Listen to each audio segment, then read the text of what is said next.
دا سوال د ډېرو خلکو په زړونو کې دی. خلک وایي چې جی په باړه کې تا فساد جوړ کړی و. یاره جی مفتی منیر شاکر باړه کې فساد جوړ کړی و. اے لکیر کے فقیرو حقیقت وګورئ. سن 1993 کې زه طالب وم په مدرسه کې یونیورسټۍ کې مې سبق وی. د سره مولا نه وم، د سره په سرحد کې خیبر پختونخوا کې نه وم. کراچۍ کې مې سبق وی.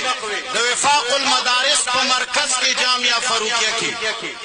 یو پیر صاحب محترم د افغانستان نه راغلی و، پیر صاحب سیف الرحمن المحترم، او هغه تقریبا په دې خیبر کې 13 یا 40 کاله تیر کړي، او 13 کالو کې هغه 18 کسان تبلیغیان شهیدان کړي. وی چې دا جبریه کافر دي، څنګه دی وطن ته راغلي؟ چا د هغه مقابله نه کوله. بیا په سن 1994-95 کې زه په کراچۍ کې وم، د سره د عمل میدان ته نوم راغلی. پیر صاحب سیف الرحمن المحترم یو کتاب ولیکلو د دیوبندیانو په کفر باندې چې دیوبندیان جبریت کافر دي او مرتد دي. تمام علماء را جمع شول، هیڅ وطن په وران نه کړ. په بیا په 95 آخر کې هغه یو بل کتاب ولیکلو، تبلیغی ریوانډي فرقه جبریه کافره ده. هغه کتاب ولیکلو، لوی شر په دې ملک جوړ شو. زه طالب وم، د سره لا راغلی نه وم، او هغه د دیوبند په کفر کتاب ولیکلو. بل کتاب د تبلیغیانو په کفر ولیکلو ما سره شته. بل کتاب د صحافیانو په کفر ولیکلو چې دا صحافیان د انګریز سترګې او لاسونه دي، دا سوچه مطلق کافر دي. کتاب ما سره شته. بیا بل کتاب په جماعت اسلامی باندې ولیکلو چې جماعت اسلامی والا مودودیان او کافران دي. کتاب ما سره شته. کله چې د ملک تمام مسلمانان کافر کړل، په 96 کې هغه یوه فتوا ولګوله چې زه سیف الرحمن هغه یو کتاب ولیکلو. هغه کتاب کې هغه ولیکل چې ما خوب ولیده، جناب رسول الله صلی الله علیه وسلم ما ته وجړل، راته ویوي چې ای سیف الرحمن زما شفاعت کار نه کوي، مهرباني وکړه ته زما د امت شفاعت وکړه. کتاب ما سره شته، او ما په خپلو تقریرونو کې خلکو ته ښودلی دی بقاعده داسې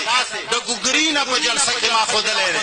خو چې تاسو خدای ړانده کړي یې، یوه خبره ما اورېدلې ده چې مفتي منیر شاکر فساد جوړ کړی دی. ما سره لږ کېښونې خبرې خو وکړې چې زه پاکستانی یم او که زه بل څوک. په 96 کې په هغه کتاب کې یوه خبره دا هم لیکلې وه چې زما په نوم کې 2 جزه دي، سیف الرحمن. سیف توري ته وایي زه هغه توره یم چې بدر په میدان کې رسول الله زما په مدد جهاد ګټلی و. بدر په میدان کې رسول الله زما په مدد جهاد ګټلی و. او د رحمان وی سیف الرحمن کې چې زما د کم رحمان دی، وایي زه هغه صفت باندې متصف یم چې په عرش کې 2 کرسۍ پرتې دي. یوې کرسۍ باندې الله دی او په بلې باندې زه په صفت د رحمانیت ورسره ناست. او اخیری فتوا دا وه چې په ملک کې چا زما لاسنیونی کړي دا مطلق کافر دي. دیوبند علما، د تبلیغیانو علما، د جماعت اسلامی علما، د ملک علما را جمع شو 96 کې. په 96 کې ما دوره حدیث کولو، زه طالب وم، د سره بهر نه وم راوتی. داسې وګڼه چې زه لا پیدا نه وم. نو په 96 کې علماو په ده باندې د کفر فتوا ولګوله. وی چې دا پیر سیف الرحمن چې ټول امت ته کافر وایي، نو دنه لوی کافر او دشمن دا د ملک نه وشړلی شي. خو بدقسمتي ده چې زمونږ ملک یو افسر د چا مرید شي، نو بس ټول پاکستان بیا د هغه شي. بیا پکې زما او د ستا حصه نه، نو کیدای شي چېرته یو 2 افسران مریدان وو، هغه پې کلک ودرېدل. زمین به جنبد نه جنبد ګل محمد، ټول علماء دیوبند ځان ستړی کړ، خو هغه یې د بړې نه وخو خود نه خوځولو چې نور مضبوط شي. دا 96 کې خبره وا 97 کې زه فارغ شوم څلور 5 کاله ما په ساده کې تیر کړل بیا مې 2 کاله په کرک کې تیر کړل 2004 کې زه باندې تراغلم د سره د علماو او د تبلیغیانو او د دیوبندیانو او د جماعت اسلامی او د صحافیانو 96 پوری جنگونه تیر شوي زه 2004 کې حکومت افسرانو په مشورې باندې تراوستم چې په باړه کې بدیانی دي دشمنیانی دي داسې دعوت داسې کار وچلوه چې د خلک متفق شي اغزه کې حکومت یو تنظیم جوړ کړي او امر بالمعروف و نهي عن المنکر حاجی نامدار دا غي امیرو پولیټیکل ایجنټ ارباب عارف دا هغه وخت پولیټیکلو هغه سرپرستی کوله خو تنظیم خیبر والا و نه منل بیا ورته یو مولا راوسته بل راوسته ځان په وکړو حکومت خزان ستړی ک خو عوامو د چا خبره نه منله بیا ورته مفتی منیر شاکر په سوالونو راوستو ما ورته وی چې کدا تنظیم د دې لپاره جوړاوي چې خلک وجنه نو څه پکې نشته که تنظیمونو باندې جنگونه کوي څه پکې نشته وینا دا صرف اصلاحي تنظیم دی د خلکو منځ کې بروغي جوړی کو زراغلم 2003 کې 2004 کې ما هغه کې درس قرآن شروع کو شپږ میاشتې درس ما وکړ ټول خیبر کې اتواړه قومونه می په یک یو امیر متفق کړل او خلقو په منځ کې اختلافات انتشارات ختم شول بد قسمتینا هغه وخت کې یو گورنر و چې د کوهاټ هغه راغی زمونږ امیر صاحب محترم ته ورانه وکړو ته وی چې دا مفتی منیر شاکر کار وکړ ټول دنیا استعلان دی راوسته دی اوس روغونه وباسه ځکه چې بس دنه من کار واغسته او بلډوزر چې کله روډ جوړ کی بیا څوک په روډ باندې نه کړی دا بلډوزر دی وای باسه امیر صاحب زما خلاف اعلان وکړ چې مفتی منیر شاکر بزی زه د قمبر خیلو نه راغلم ملک دین خیلو کې شمشیر خیلو قبیله کې ډیر شو تمام اتواړه قومونه د امیر صاحب نه راغلل زما مریدان شو او دا تنظیم خاور سره ما خپل درس شروع کو تقریبا 2 کاله خبر امن درس ما وکړ او ما به هر ورځ پیر سیف الرحمن المحترم ته دعاګانې کولې ما به وی چې الله په منډه کچ کې یو پیر سیف ډېر د دین کار کړی خدایا ته دا عمر کې برکت واچي کرم ور سره می لګیدا او دا آن د ریکارډ موجود دي صحافیانو ته وایم دا خبره آن د ریکارډ موجود دي نصر الله یو صحافیو د بڑے اوس وفات شوی هغه سره به دا ډیټه موجوده ای کني ما سره موجوده ده هر ورځ به ما دعاګانې کولې افریدی واقعي چې غیرتي او محترم قوم دی اوس هم زه د افریدي قوم چې کم قدر کوم پښتنو کې د چا نه بالاخر چې کله زما دومره ګرا پوچت شو چې د مریدان هم راواوښتل خلکو ته پته ولګېده چې دا قرآن نه خبرې کوي نو خلک ټول چې راواوښتل پیر صاحب محترم ته چا وویل چې ټول خلک یې درنه واړول دا سړی یا مړ کا یا څه علاج یې وکړه نو هغه اف ام ولګولو زما خلاف نو ما به اف ام کې درس قرآن کولو او خدای ګواه دی اوس هم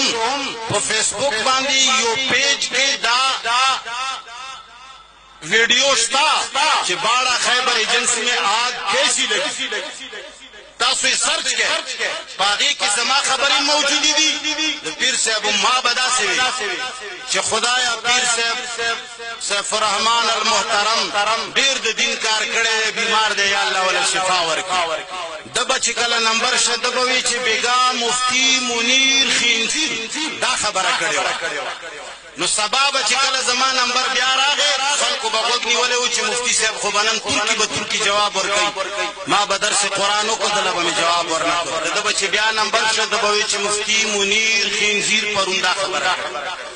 او یو داسې خبره وکړه په 18 تاریخ باندې چې هغه خبره په دې ځای کې نه زه په کمره کې چاته نشم کولای آن د ریکارډ موجوده ده ما سره شته کله چې هغه خبره وکړه سبا قوم د افریدي راغون شو وی چې مفتی صاحب تاکي بغیرت نه مونږ ولا کدا سړی پریږدي دا سوي ما دا لیونی دی او ما دا اف ام د قرآن د پاره لګولی دی زه به د قرآن خبره کوم زه چاله خپل جوابونه پکې نه ورکوم ټنګ خو نه دا خبره ما لږه اوږده شوه بهر صورت د چې کله په اف ام باندې دا نخرې شروع کې قوم را جمع شي قوم به هره ورځ وي چې موږ پې ور واچوه چې د ده بنیاد وباسو ما ورته وویل چې زه په چا ورخطر نه کوم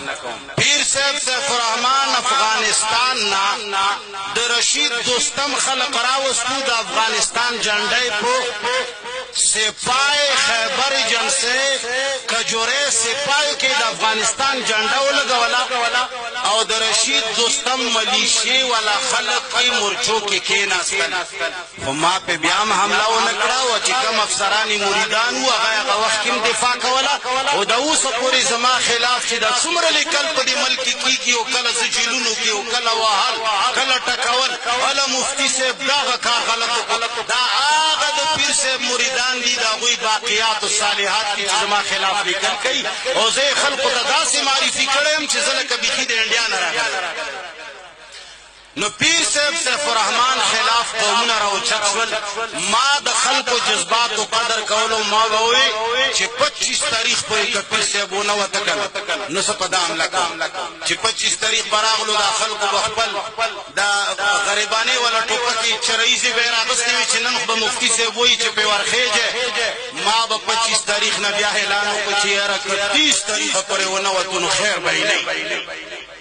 خلق وبوي چې مفتی صاحب ته څه کوي ما پرې د سړی بل تاریخ ته به ان شاء الله ګور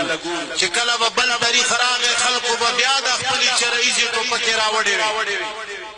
بیا به ما ورته وی چې راتلونکي 7 تاریخه پورې کوونه وته دنیا په ورانو خو خیر لنډه دا چې 1 فروری 2006 باندې پیر صاحب سیف الرحمن د قومونو په زور ووته موږ مطالبه کړې وه چې افغانۍ سړی د افغانستان ته یې ورسوی لیکن د دې ملک افسر شاهي چې څوک یې مریدان وي سیده یې کسور ته بوتلو اوس هم په لاهور کې کسور کې وخت تېروي او ما ته حکومت ووی چې ته به م وسې ما سره 1.5 لاک قبایلو څومره 1.5 لاک قبایل ما ورته ووی چې وده الله بنده بیمارو غخونو سره روغ غاښ وی وځې به ما ورته وی چې ښه ټیک ده زه ووتم خو ما له 6 میاشتې ټایم دې دپاره راکړې چې دا تنظیم یو فعال تنظیم جوړ شوی دی یو لویه نخره یو قومي لښکر دی نو که زه لاړ شم دا قومي لښکر به داسې سړي له لاس کې ورشي چې هغه به غلط استعمال کړي گورنر خلیل